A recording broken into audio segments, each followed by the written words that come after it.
تنظیم اسلامی پاکستان ضلع جہلم نے آج شاندار چوک جہلم میں فلسطین پر اسرائیلی حملے اور بے گناہ مسلمانوں کی شہادتوں پر اسرائیل کے خلاف احتجاجی مظاہرہ کیا۔ مظاہرین نے جھنڈے اور پلے کارڈ اٹھا رکھے تھے۔ پلے کارڈ پر اسرائیل مخالف نعرے درج تھے۔ مظاہرین نے عالم اسلام، اقوام متحدہ اور موجودہ پاکستانی حکومت پر زور دیا کہ وہ فلسطین پر اسرائیلی مظالم کو بند کروانے میں اپنا کردار ادا کریں۔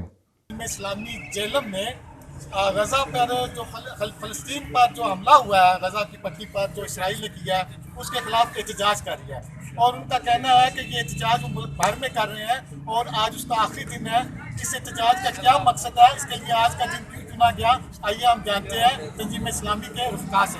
جی سر، پاکستان کا ذکر ہوگا، وہاں پر بانی پاکستان قائد اعظم رحمۃ اللہ علیہ کا ذکر لازمی ہوگا، اور قائد اعظم رحمۃ اللہ علیہ کی یہ خواہش ہے کہ پاکستان ایک ایسی مضبوط اور ایٹمی طاقت بن جائے کہ دنیا کو یہ رہنما بن کر دکھائے اور ساری امت مسلمہ ان کے پیچھے چلے، اور ان لوگوں کے لیے، ان مجاہدین کے لیے دعا کریں جنہوں نے آج 3 مہینے ہو رہے ہیں، اور اسرائیل جو کہ دنیا کی ایک ایسی طاقت ہے جس کا نام سنتے ہی بڑے بڑے حکمرانوں کے چھکے چھوٹ جاتے ہیں۔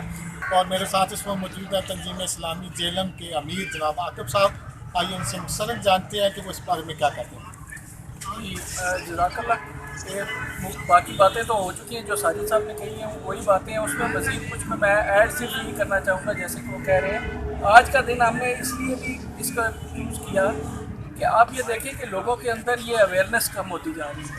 آپ جو سب سے بات ہمارے جو مرکزی امیر ہیں شجاع الدین شیخ صاحب، انہوں نے بھی اس بات پر یہ زور دیا ہے کہ آپ اپنے بچوں کو اس کا علم دیں، آپ اپنے بچوں کو ایجوکیٹ دیں، آپ اپنے بچوں کو یہ نالج دیں کہ اسرائیل جو ہے وہ ایک وہ آکوپائڈ ریاست ہے اور اس کا کوئی جواز موجود نہیں ہے دنیا میں کسی سطح پر۔ بہت بہت شکریہ۔ جیسا کہ انہوں نے ایک بات بطور خاص کہی ہے کہ اسے اسرائیل نہ تسلیم کیا جائے بلکہ اس کو مقبوضہ فلسطین تسلیم کیا جائے تاکہ معاملات کو حل کرنے میں آسانی پیدا ہو۔ کیمرہ مین فضل حسین کے ساتھ وسیم تبریز، وش نیوز جہلم۔